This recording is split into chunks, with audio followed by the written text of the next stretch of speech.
so it doesn't hurt him much there. I like this for EG. Save top lane for last. Leave the Sett. Flex pick up. Say, okay, Svenskeren, you are on Cinderhulk duty on this one. Camille top lane. Got to come through for Huni, try to beat up Viper. He must be confident in his Volibear matchup. I mean, we know Volibear is an incredibly common, one of the most picked top laners in Pro League of Legends. You got to have this matchup practice when he says, don't worry, Camille is the pick for me. They threw a couple of bans. My Rumble, my Gangplank, my Jace are gone. Camille is next. Don't worry, I got this. And look at the engage tools, right? So many champions to run forward and be the Galio target, especially if Hextech Ultimatum comes down from Camille. You cannot get away from the Galio knockup. Goldenglue can easily follow up, and there is a bounce house ready to go for Bang to just free fire on the back line. As far as actual champion dive, there's not a ton. There's Volibear Shockwave, and that's kind of it. Otherwise, I feel like Bang is fairly safe to deal a bunch of damage to the back line. He is a damage share leader in the LCS. He is going to be set up in this game, and he almost always performs. I think that the initiative in the team fights is going to be huge in this game. You know, whoever is going to get your controllers in place first so that you can be the one with the Blitzcrank pull, or you can be the one delivering the Shockwave combo first, that's going to go such a long way. Because like you're talking about, we have some of the ideal champion combinations for those big wombos set up. Both teams have built arsenals to take on these dragon fights. So I think we're going to be in store for some excitement this game. I think that's going to be a positive change from the last couple of Dig games that fans have been crying about. This one, I'm going to guarantee it right now, just after Champ Select, this one's going to be way better. I promise you. Dignitas were a little bit slow off the start in the first one, but they are going to look a whole lot better here. I like it, Kobe. I want to see it happen. Keep in mind, playoff positions are on the line. Dignitas are currently 2 games out of playoffs. They are 2 games behind CLG, 2 games behind 100 Thieves. They have 5 games left to play, counting this one. So do their key opponents. So they must at least pick up 2 wins if those other squads go 0-5. Otherwise, make it 3, make it 4, but they have to improve now. They have to pick up some wins in the very end of the split. That is the road here for Dignitas. On the EG side, they are 3 games behind Team Liquid for a playoff bye. Similarly, very difficult to make that run, but they can hope to do it. Otherwise, EG is going to be kind of stuck in that 3-6 section, and we'll see them in the first round. We are on the Rift. Let's see what they can do. Oh, where is the blind hook, freak? Oh, I really wanted that blind hook. I was talking earlier in Champ Select about extending the hook range for Blitzcrank. Right. It's something that's you see in most solo queue games where there's a decent ELO with a Blitzcrank in it. You can go to that brush, and people often spend their support player in this defensive position. That was the banana bush where Zeyzal was sitting. And you can hook them before they can react out of that mid lane side brush with the new Blitzcrank, but they did not actually fire it off. I was sitting here jumping as you were talking, didn't end up happening, and we'll have to wait a little bit longer for the excitement. I still hold true on my promise. This one is going to be more exciting than previous ones. Also, though, I want to touch on another storyline. This is Huni versus Dig, and we already had the DeMonte versus Dig revenge. But Dignitas dropped Huni because of the big contract and money that was attached to keeping this player around. And since Huni traded away to Evil Geniuses, spent a small amount of time on the Academy team and immediately has been moved into the LCS squad, he could not make Dig pay him in cash, but maybe he will be able to make them pay with an LCS win. That'd feel pretty good. We'll see if we can make it happen. Of course, it's already been a good start here for the new lineup on Evil Geniuses. 2-1 the record with Huni and Goldenglue in the lineup. And new champs for both of them here in their 4th game on this team. You got early pushing for Goldenglue, kind of shoving down the lane, trying to deny some of Phoenix's farm. And there we go. It'll mostly reach the turret, or Phoenix can just tank some auto attacks and keep the lane in a bad spot. Which means, hey, maybe if Graves can show up, I mean, Goldenglue is stuck on the wrong side of this lane. Svenskeren makes his presence known, though, as Goldenglue will try to keep spamming down the wave and shouldn't be in too bad of a spot. Yeah, I like the move from Svenskeren to get vision first before retreating down to the bottom Scuttle Crab, because it's pretty hard to contest Graves on those if he tries to meet up and you start to use any abilities on the Scuttle Crab first, then you have nothing left to try and get that fight. Since Goldenglue's pushing him in, whoop, double hook. Smart play on both sides. Johnsun at 200 health, though. Zeyzal got to walk back, and Dardoch is here. Be careful. Exhaust is on, cleanse it away, goes for the smoke screen, and Svenskeren's here around as well. Really like that combo. I got to credit aphromoo. He saw, okay, sniper landed with the gravity off him. My boy's going to get rooted. Let me tank that hook and trade it back. Good play by Afro. Johnsun could not dodge the Q, and so Afro pays with 400 health. And Afro specifically, this guy has been playing so much better in Summer Split than we had with the Low. Here's a teleport top to force him off of the minion wave, though. Early flash out of Viper because Goldenglue is here. That wave is getting denied, and that is a whole couple hundred gold and XP that Viper will not get. There will also be a couple dozen that Goldenglue won't get. You say worth in all chat. 7. 8 minions now. All 8 minions there denied by the Goldenglue teleport, and he loses 1 melee for his efforts. Maybe 2? Yeah, probably 1 before we saw off screen, but definitely a decent teleport, even though they don't get the kill. Viper's flash is down. His teleport was also expended trying to get back there, and of course, as we mentioned, decent amount of that experience denied. Now, there is a Camille one trick on European West where Drutut, he's got really good informative matchup videos for every matchup for Camille. He comes out with one every day. And even though I don't play top lane, I've been watching them. He's just so good at explaining the little intricacies in every Camille matchup. I haven't tuned into the Volibear one, but I recommend that you definitely go check it out. This time around, Huni's gone for grass. Drutut almost always recommends going Conqueror or press the attack. Conqueror scales so well for Camille. But obviously in melee matchup, grass gets so much value, right? This just makes your lane way easier. And you can see him, you stack up the grass on the minions, you can go for your W, land the slow plus the heal, and even with the control, you can get your grasp auto attack off too.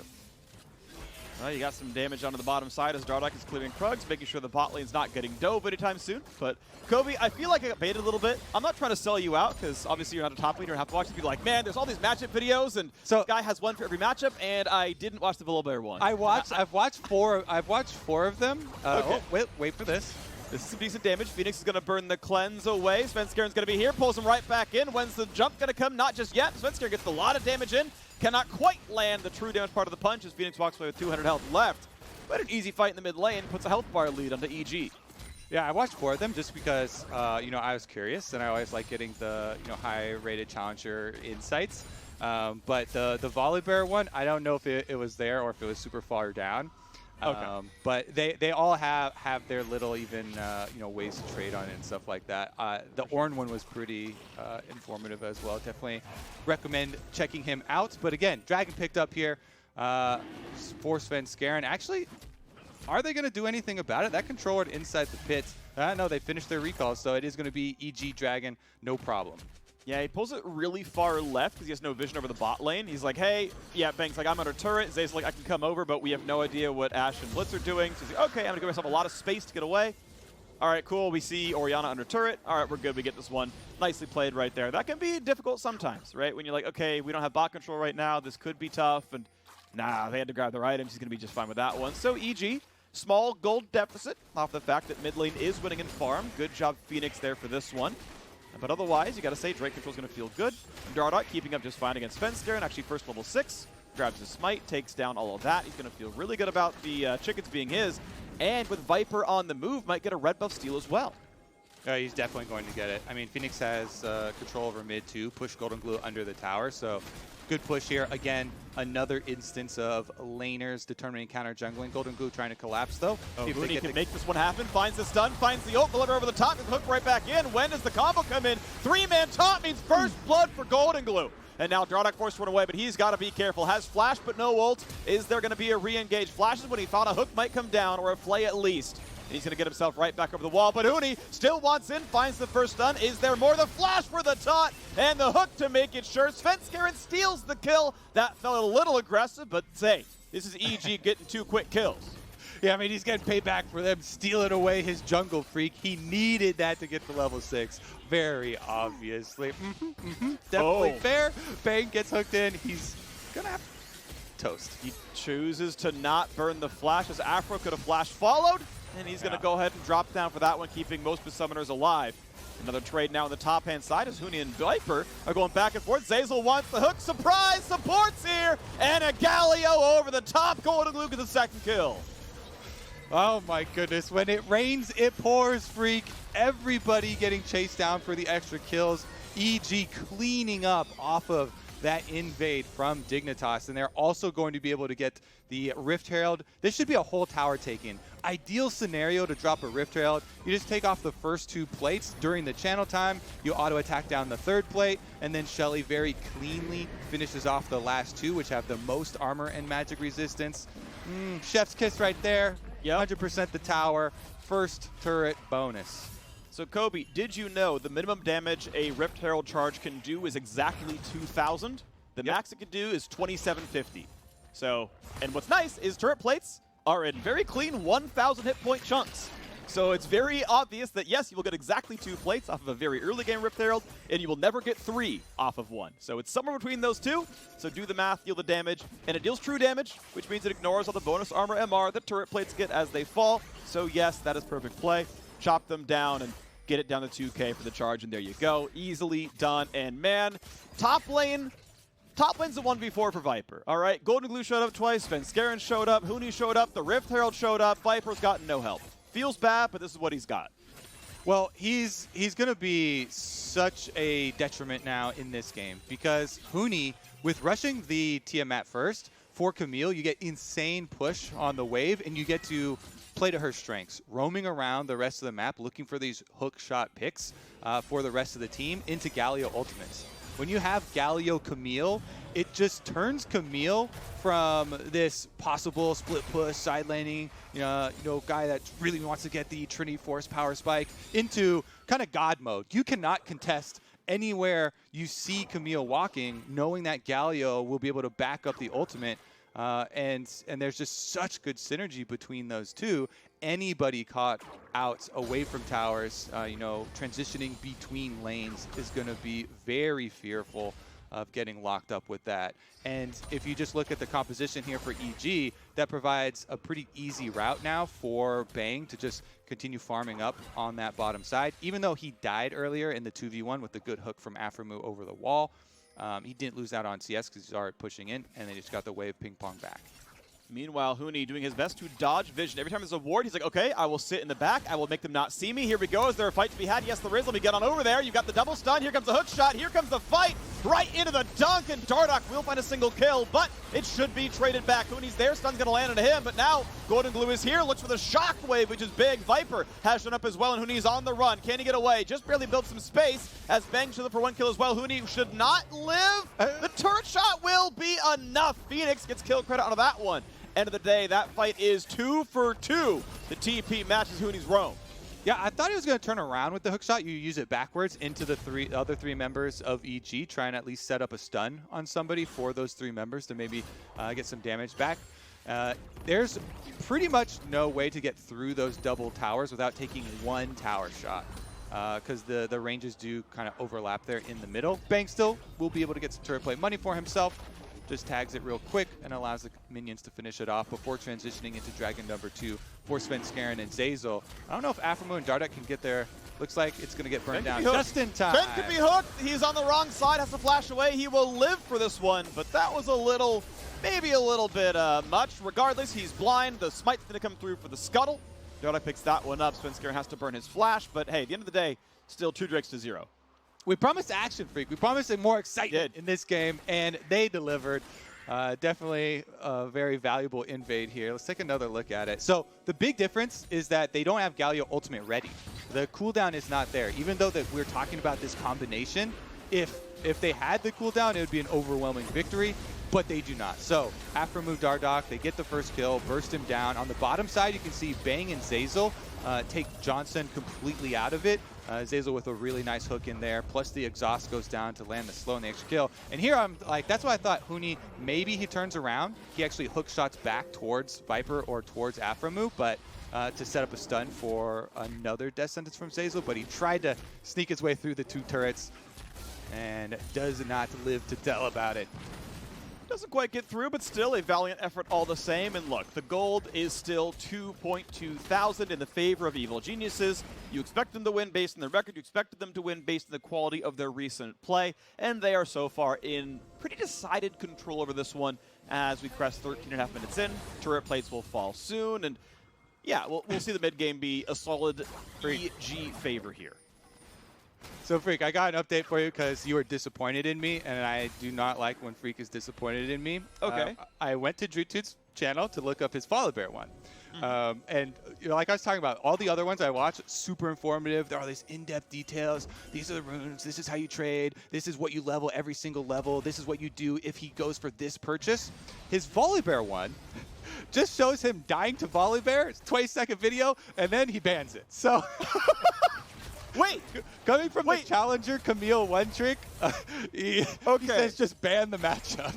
so the challenger Camille one trick says just ban Volibear. The matchup is a hard int, and Huni's like, yo, they picked Volibear. Give me Camille. I love this. Yeah. Now I want to know how favored Huni thinks the matchup is. And, I mean, it's just further proof, NA Korea greater than EU, because Huni can clearly win the matchup.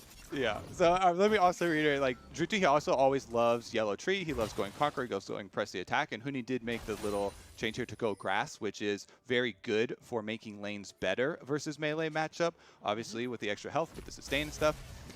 But there was a lot that went on there with Golden Guardians actually ganking for him, making the play happen with Goldenglue, even Zeyzal heading up there. So team effort. Yes, the lane was a 4v1, as we mentioned earlier, and Rift Herald's coming around for maybe the second round of this one. Very early Herald control, by the way. Svenskeren's getting these pretty much on the timer they drop down. He's getting a lot of that. I will say Dardoch is getting more farm. Obviously, a Herald or a Drake takes longer than something like chickens, so sometimes that is the price you will pay, as you'll be down an extra camp every time you take one of these objectives. Again, still worth it. Svenskeren is getting a lot for his team, but Dardoch is farming well, and he's currently got a 2-level lead in the jungle. Yeah, Graves definitely has an easy time with that, even when the team is behind. I want to take a look at the transition over to Dragon, though, because this is something I want to continue to highlight, is a minute and a half before, this is when the teams have to start communicating about how they're setting up for the Dragon. Because if you're resetting from the other side of the map, it's going to take you at least 30 seconds to get your recall off and get over to that area. So you're going to need to have the time to prep before that to lay your control wards down, clear out the enemy control wards. As we went over in Champ Select, there's so much with this setup here, with double hook champions, with so many possibilities of playing off of a hook, with crowd control layering, with Shockwave in the game, jumping in there, as well as layering the Camille and Galio. That setup goes a long way. Preparation is gonna give you like 80% of this team fight. Yeah, that's going to be the really important part. And if you don't have the wards already, you need a frontliner to dive in there and say, okay, well, I'm just going to combat ward. I'm going to walk in, and at least I'll get some vision. We'll know what's going on. If I walk by control to kill that one, if they engage on me, at least I'm there. I know, right? And you hope you don't lose all your DKP for pulling the too many ads at one time. But regardless, yes, that's going to be the hope. And so that'll be fun to watch for. Obviously, we do have a pause in the game. We'll get it back in when we can. I will tell you more when I hear more, but otherwise, it's us talking about League of Legends. EG have themselves a team fight comp. They've got really good engage tools. They've got the center hook done on Sett. They've got Aftershock Thresh. Even Huni on Camille can do it if he has to, although without a stopwatch, he's pretty killable. But yeah, I mean, EG have mostly map control. They've got the gold lead, and you assume they'll get Drake 3 as well. So yeah, I got the update there, checking lag in the game. Just want to make sure that there's no delays for anybody. So while they get that sorted out, we can go a little bit deeper into this. And you mentioned the team fight power, and that's what we're talking about with the preparation for this Dragon fight that's about to occur. EG, very quick at stacking those first 2 dragons. So while number 3 doesn't give you the soul, a lot of teams see it as the pivotal one to relieve pressure later and kind of allow you for the possibility of mistakes later down the line. Right. This is the team that has the Blitzcrank, Ashe, Orianna, Volibear combination that you need to pull off kind of seamlessly to get that victory, because there are more options on the EG side. They can have Huni on Camille, who's already ahead, has rushed the Tiamat for wave control, can just annihilate waves on the side, threaten for his teleports over, and then you get the Galio kind of trying to delay for him to join the rest of the team. So they do have counter engage options on this side and split push options. So I think they're the ones with a lot more presence in the setup here, and they can try and force Dignitas into that bad situation. Yeah, and it's going to be Dignitas' hope that they can find some way around it. Obviously, Hawkshot is a good tool for that. The Blitzcrank hook is really, really long range, so you can, find some vision, yoink over a wall, go for the big plays. We know, for example, that Svenskeren had to burn his flash on the last Drake attempt, for example, so those are going at the exact same time. So if you ever get the desync, if you fight 10 seconds before Drake, okay, you have a flashless Sett to try to fight for. Maybe he's too far forward, he's over a wall, and you can pick this guy off without the re-engage coming in. So, and that's the big thing is having some kind of engage tool, some kind of agency where, yes, if you're doing a stat check back and forth, well, the gold lead wins a stat check. Like, the champions are in good shape. The Aphelios, obviously, is pretty solid with Infinity Edge done.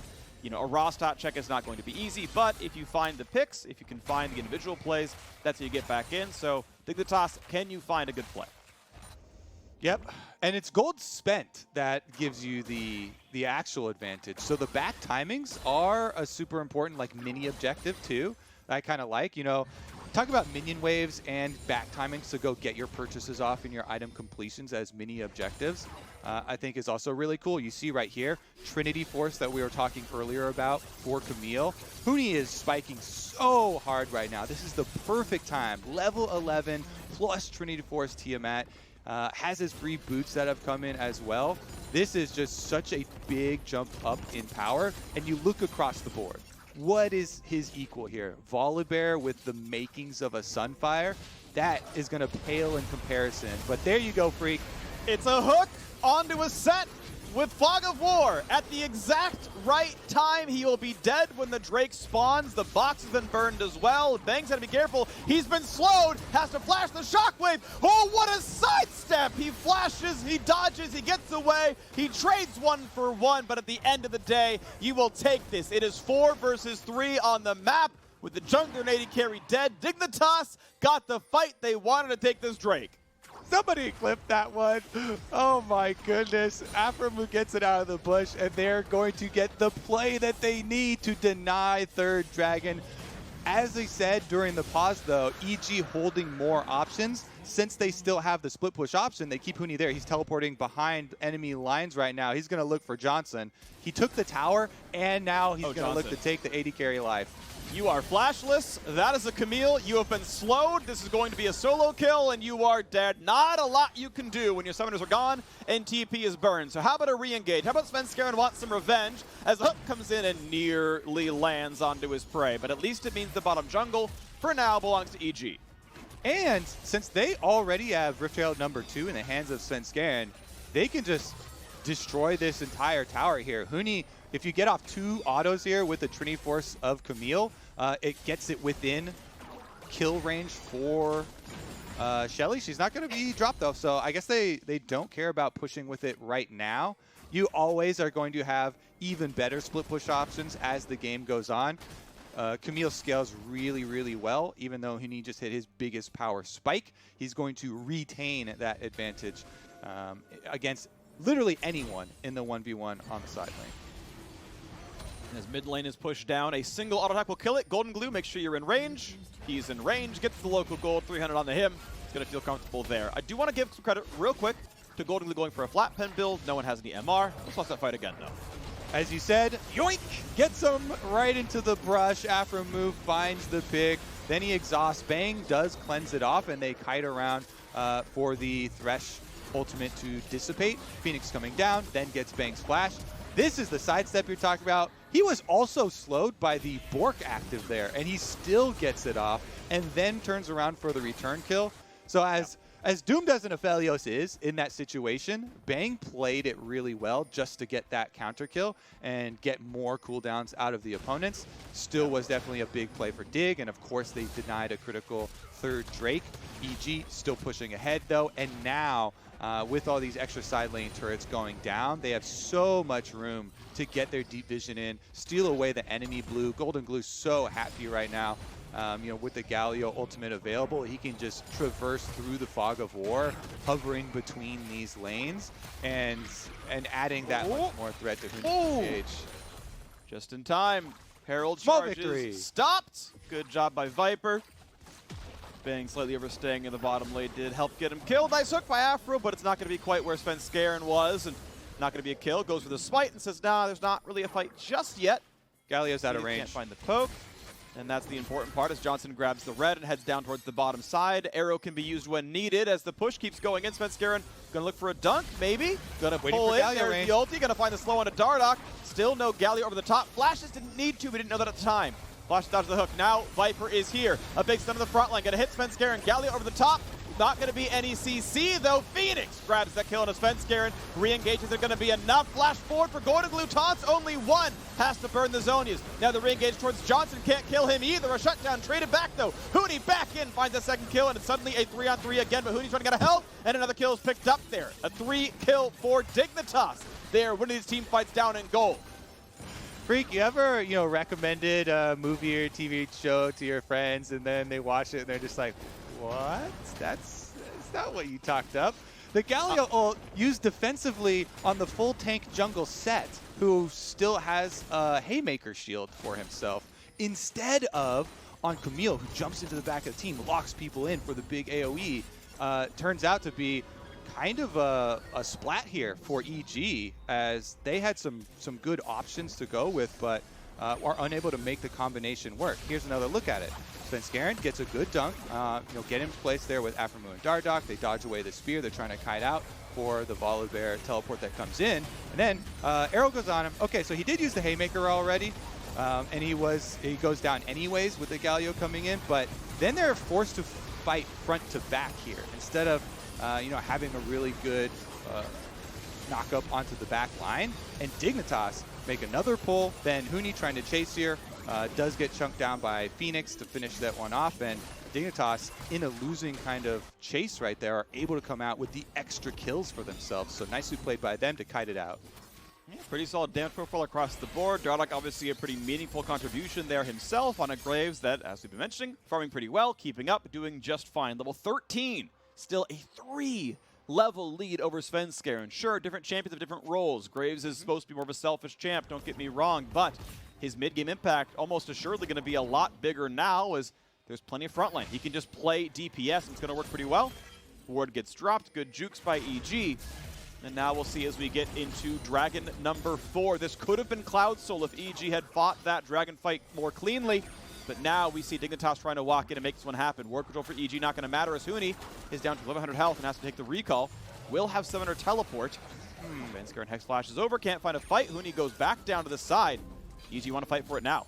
Yeah, Huni's looking for that flank, because again, they really want the clean Camille into Galio on Fenix or Johnsun in the backside. He's going all the way around here. This could be the fight. Can't find that stun though. He's got to be careful. Shockwave might kill him. Where's the Galio? Nowhere to be seen. He was going to die, and oh, that is a smite steal. That is blue team taking Drake number 2. Well done to Dardoch, as Dignitas may have turned the corner. EG have not found their way into a fight in a long time.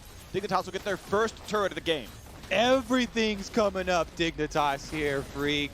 Huni gets outplayed in the 1v1 looking for his flank. Fenix just trashes him there as he jumps over the wall blind. There was control ward in the bush behind. Red aphromoo trades flash with Zeyzal, forcing another one out here. They still can retreat over and try and bait them into Baron. And again, looking at the standoff around the top river now, as Dignitas probably feel comfortable enough. They're aware they're down in turrets, but the fact they've been winning the last few fights means they shouldn't feel like they're really down in gold or down in map pressure, as this turret's going to fall and add 250 gold to the coffers. I'm going to say, okay, you know what? Maybe we're the team with control. Gold lead be damned. We feel comfortable on this one. And, well, EG trying to buck that trend already. They said, hey, you know what? You guys recalled. Let's rush this down. Let's try for it right away. Hawkshot not shown just yet. No one is looking. No one is aware. But it looks like EG don't think they're going to take this one under their noses. And movement finally coming over. This still would have been another 5 seconds without movement, 5 seconds without checking. aphromoo finally walks over and says, okay, are they? They are not on Baron. Okay? No harm, no foul. Yeah, it's just so risky. When you are facing the team that has a good Orianna delivery system for Shockwave, bunching up into Baron Pit is one of the scariest things in the whole game. You can just get your whole team annihilated in one Volibear ultimate Shockwave combo. So they pull off. They would set that up if they had maybe extra 30 seconds for Huni to actually push on the bottom side, and you get your split push going. Then you make Dig actually make the decision between answering the split push, trying to deal with this Camille in the side lane, versus overextending towards Baron, but they didn't have the pieces in place. Fight onto Viper. Galio over the top. He's going to ult to get rid of the knockup. A lot of damage comes in. The hook going to pull him out. Is there enough of a fight here? Because the arrow's coming in. It stuns the mid laner. Viper gets into the shield. And Huni's going to drop. So will the mid laner. Yet again, Dignitas winning a fight. In for Svenskeren. Yes, he's going to drop a triple kill in for Dardoch. Dignitas will not be stopped. Call it a comeback, Freak. Dignitas slamming EG now. Viper able to outplay with the extra shield. Heals off of the W and the Triumph to be able to survive after that collapse onto him. He's the one that's a recipient of the Camille Galio combo. Fights his way out of it. Now Dig, 5v4. We're into another pause. This one is going to be for the same reason. So they're still checking on that lag. And we can have a moment for our hearts to stop beating. Yeah, not stop beating. Just calm down a little. Slow yeah, down that's let's not have that one, Kobe. It's okay. I've mixed my words plenty today as well. I can't blame you for the same. This has been interesting, and I want your thoughts on this one because as this game's been progressing, I am curious if EG have been approaching this game correctly. All of their lead has been in the top lane, right? First Herald went there. A lot of the early ganks went there. As far as Goldenglue is concerned, this was top difference. They stopped split pushing. They stopped playing 4-1, like, let's chip down your turrets. They kept looking for flanks, looking for kills, which I understand with Aphelios Galio, but it has failed time after time. Exactly. That's the key. If you make these consecutive mistakes, there were multiple team fights, 2 in a row, where they were unable to make the combo effective. Hextech Ultimatum into Galio Ultimate is usually pretty easy to pull off, but the first one, they miss it, and then the second one, Huni looking for the flank, half health goes over blind and immediately just gets killed off by Fenix. Those are 2 very big turning points for Dig. You had been mentioning the whole game about how they're still farming up. Dardoch is farming up a storm here on Graves. He's turning into one of those 1v9 Graves that you have nightmares about, where he has the Black Cleaver plus Death's Dance for the max cooldown reduction, as well as armor shred and lifesteal combination that makes you basically a bruiser, surviving even in these close range fights, dealing a decent amount of damage for the team. And I think Fenix as well, with the Orianna, has been a standout player for them. And that's a guy that he got a lot of criticism for when he first joined and had the TF game. Big miss, but his Azir games were great, and this game for Orianna has also been extremely good. So the shifts here for Dignitas looking a lot better. Yeah, and good to see Dig turning it back over. Right? They had that 3-win run just a couple weeks back, and then suddenly lose to Golden Guardians, lose to TSM. Are they back to being a pumpkin, or are they going to be a fancy carousel once again? And now making this comeback happen against Evil Geniuses, a team tied for, 4th right now? Like, that is a good look. That is a solid team.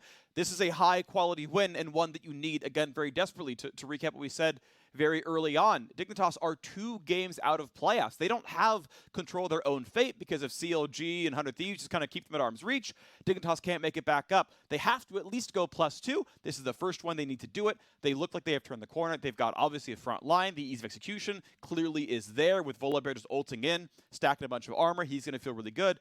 It's not like Galio's a high DPS mage. Doesn't want to have to focus his Volibear. He's got Sunfire Cape. He's going towards Thornmail. He's ready to go. Exactly.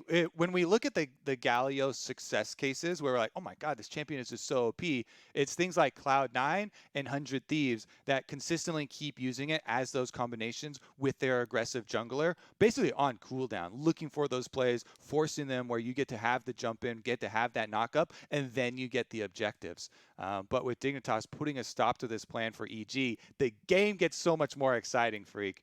And this time around, we're going to be looking for more vision control. Blitzcrank and Ashe are 2 champions in the game that benefit so much more than a lot of the other champions with vision control, because their pick is very, very long range and very, very detrimental to their opponents. You can continue to find these areas leading up to the objectives where, aphromoo finds a pick, boom, they get to start getting their own dragons.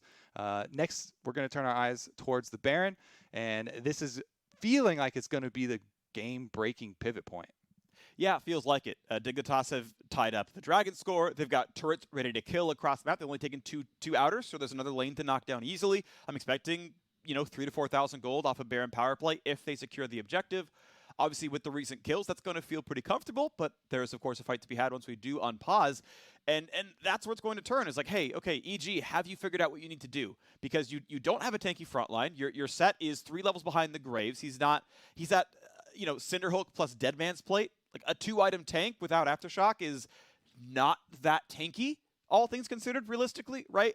A Thresh, not all that tanky. You can burn those champions down. So who's going to face check? Who's going to allow you map control? Who's going to let you take a real team fight? Because, look, Bang's going to get damaged, but if the front line evaporates, there's no time to hit things down, and that's going to make things really difficult.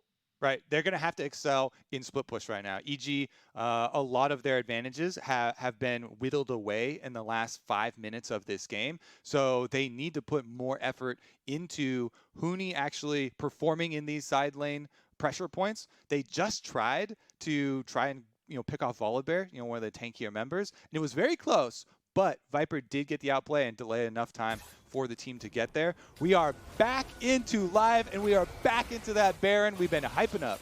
And over 10 seconds for the respawns. They do have teleport available. Of course, Svenskeren cannot show up. Bang and Zeyzal have to 2v5 this one. First TP comes in, 3k health left. Can they try at all, or is it going to be all for naught? Goes in, looks for the play, not going to find the steal. Team fight. Hook's not quite going to land into Bang, but they are stuck in the pit. There's the flash forward, look for the kill into Johnsun. One more hit would do him, and they can't find it. Shockwave locks down Huni. Aphro will die, but can Bang 1v9? No, he cannot. His 200-year reign is cut short. Long die the king. As now Dignitas going to run forward. Will not find this one to Goldenglue, but the arrow may just get it. Will not quite as they walk away. Baron is secured. 2 more kills picked up, with only the death being aphromoo. Dignitas are in complete control. Baron acquired, and now they get to go on the offensive. Dig played great defense for the last 10 minutes, objective after objective, and now they are peaking. Blue buff steal away on top of it. They can easily get the reset here. Johnsun goes back for the extra Infinity Edge components, adding extra attack damage to him for the rest of the push. And let's take a look at the setup for it. They're just burning this one down. Bork on Ashe, helping shred right through it. Dardoch here, very fed on the Graves, and they just burn it down before EG forced the fight. And then Zeyzal's the one that's in there. That's not like an attempt at a smite steal or anything, Svenskeren was the one that's dead for EG, so Dardoch's easily able to land the smite, and they still go for the fight afterwards. It may be if they had Svenskeren there and had some more peel or frontline or something for Bang, they might be able to pull out the Aphelios YouTube highlight, but not this case. Did get the Baron. They get the 4v5 win in the team fight, and now they can try and push Dragon number 3 for them. All clouds will be coming up. Well, Bang at least has gotten the 3rd item. Phantom Dancer is in. I want to point out that when you crit with the flamethrower, it increases the AoE of the flames as well as more little droplets come out. So it's not just single target DPS, it's increased AoE as well. As the crit goes 75%, we'll see as Bang knocks down the wave. Look how easy that is. Not a problem at all to knock these waves down, as Dignitas are not really contesting them. Huni split Baron push. buff on 4, they go to bot lane. Yep, and you see on the minimap, Huni split push. That's what we wanted. They have to commit to what their team is built for. Meanwhile, Dig, though, they've got Baron, so they can just force their way into the base here. Tower won't stand a chance. They've sent Volibear back, so they can't turn it off, but they can just blow it up. They land the hook. He's got cleanse, or the stun, I should say. He's got cleanse, so he's going to survive this one. The inhibitor will drop, and turrets were traded on both sides. Now, I want to point out, EG had already killed top tier 2, so Dignitas still got more turret kills, and obviously more inhibitor turret kills, or inhibitor kills themselves off of that trade of events. Drake number 5 on the map. Dignitas can own bottom river if they want it, and this should be a pretty easy pickup. I don't see EG really contesting the Baron buff timing out for too terribly long. Dignitas can have no problems knocking this one out. Ah, man, it is a 4-level jungle difference, Freak, with Dardoch 16 now on Graves. The luxuries of being able to farm your opponent's side of the map as well. And with Svenskeren constantly looking for these plays on Sett, trying to be the setup, the point man for his team, He's not spending that time clearing like Dardoch. It is almost getting to a jungle flame horizon here, which, to be fair, you know, Graves is big culprit for most of those jungle flame horizon cases, but Dardoch definitely has been playing it very well. And one thing you point out is simply the amount of farm gained by each team over the last 15 minutes. The only one who's really keeping up is Bang, keeping 10 CS per minute, but otherwise, it's just kind of full court press. Dignitas are just finding more minions to kill, a lot of the time being that EG's champions are dead. Level lead back in for Viper in the top side. Yeah, had a really rough start to this game, but he has completely turned it around now. He is the front line his team needs, the one they deserve, and the one that will push down top lane here as Viper will make sure this turret falls as well and is ready to tower dive. Yep. Secondary tower going to go down pretty easily. Honestly, I don't think they need to take any risks at this point. You can continue to increase those CS numbers, increase the gold differences by just warding through both sides of this jungle. There's another 3.5 minutes until the dragon comes, so there's no big rush there. Huni's got a flank. Gonna go for the play, knocked up already. Galio over the top, can he find anything? He's not gonna get Viper, he's gonna be stunned though, and Huni will die yet again, 3 and 6. This re-engage is going to be easy. Aphro finds the stun. Goodbye to the front line. Follow-up damage not nearly going to be enough. Dignitas will not be stopped as they take their 17th kill of the game. Freak, make a post on missed connections because this is the most missed Camille Galio combos I've ever seen. Oh my goodness. Aphromoo, I believe, was the one who got the knock-up onto Huni. He charged in with his hookshot and didn't get his Hextech ultimatum off first. The attempt. At least a kill on the board. He turns Cleanse for some movement speed. This will be a kill on a Dardoch, or will it even at all? He burns a stopwatch, and you can't get more than 2 seconds before the team is showing back up. Stopwatch, gotcha. Broken stopwatch now for Dardoch. Well worth the value of that timepiece. It is going to put a stop to the push, though. Yeah, but man, that attempted engage from EG.